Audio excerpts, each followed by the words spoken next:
Welcome to this Day One Conversation. I'm Peter Wallace, and with me today is Diana Butler Bass.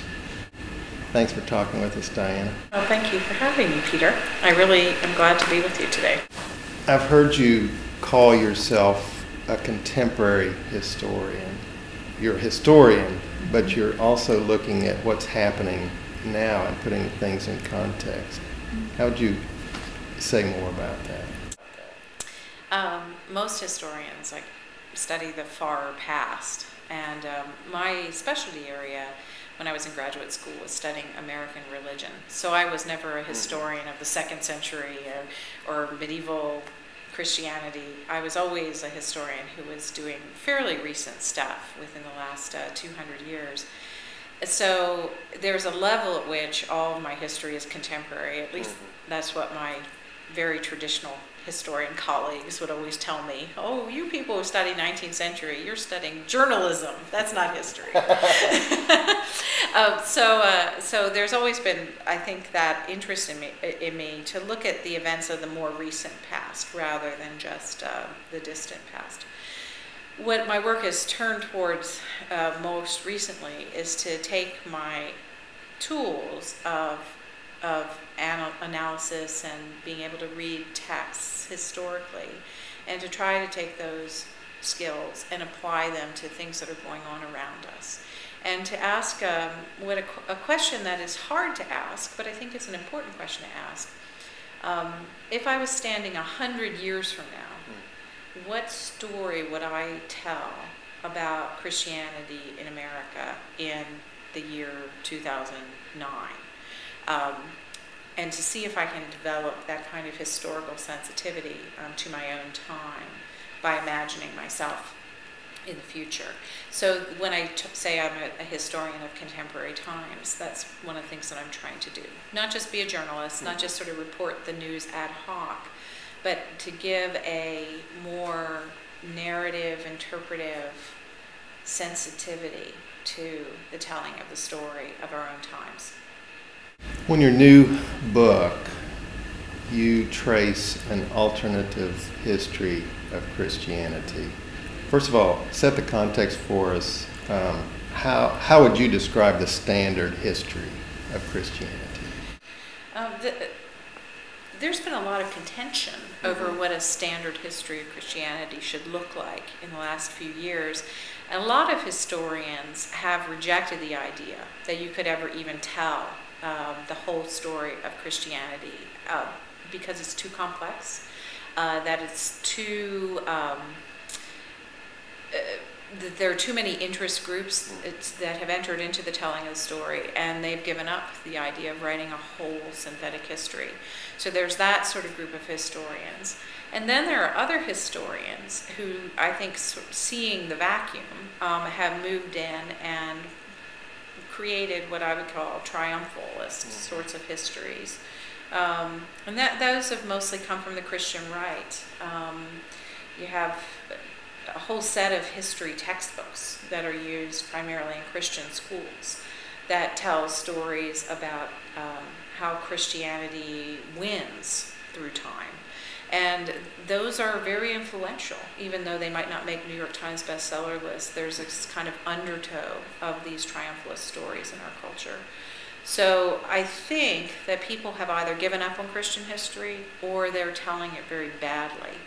And so my attempt in my new book was to try to reach towards telling a bigger story, not give up on the attempt to tell a long tale, but to try to tell it in a way that was inclusive, that reached towards new methods of historiography and brought in the stories of people who have been excluded, and to stitch it together in a way that wasn't about triumph, but was rather about the simplicity of God's people living over time and trying to do, however imperfectly, what it was that Jesus asked them to do, loving God and loving their neighbor. So it's actually a project that has a big grand title of People's History of Christianity. It really has a rather humble purpose, simply to tell an alternative story and to give people a richer sense of living a Christian way of life. And that this can be done, because it has been done, by all kinds of people through time. You call this kind of Christianity generative Christianity, which, did you coin that? I'm not exactly sure if I coined it. But you'll claim it. Explain that. Yeah, I was looking around for a term to try to describe what I think is happening in Christianity today, and that there's so much contention over what form Christianity will take. And a lot of people think that conservative Christianity is the way of the future, or that evangelicalism is winning, or everyone's going to become a Pentecostal, or that global South Christianity is the way to go. And so there's all these claims and counterclaims about different forms of faith. And I have never felt entirely comfortable with any of them. People, I think, mostly identify me as being more liberal or progressive. And there are ways in which I'm very comfortable with that label. That label certainly describes my politics, or it describes at least some of my theology. But there are other ways I'm not comfortable with it at all. If it means a disconnection from history, or if it means that I can't have a heart that's been strangely warmed by Jesus, you know, or that I can't even talk about Jesus, which is sort of a stereotype, I think, of liberals, is that we can't talk out of our hearts about God, about Christ. So there are ways in which I just violate the stereotype all the time. So I was actually looking for something to call myself as much as anything else.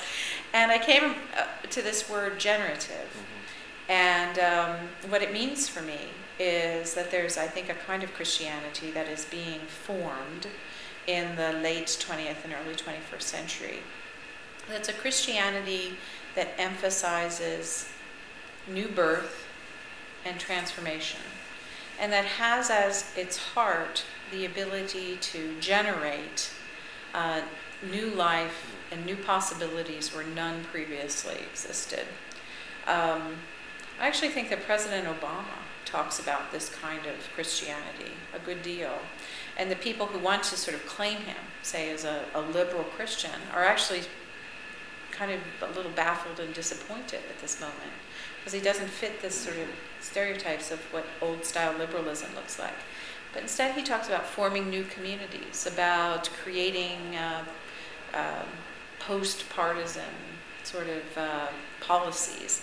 And I really think that this same impulse to go past the old liberal-conservative divide, to come up with new ways of connecting with one another, to finding common ground, I think that this is an impulse that's not just in our political sphere, but is also in our religious arena. And it's not just among Christians. I think that we're seeing this kind of generativity working itself out in some Islamic circles and Jewish circles, Buddhism. So I think there are elements of generative forms of spirituality and faith that are beginning to pop up in all the world's traditions. So I don't know that I coined it necessarily, but I use it. I like it. Thank you. And I have heard there's a group of younger Christian leaders who have been calling themselves regenerative. So, but I only heard of them after I wrote about it. So maybe it's catching on.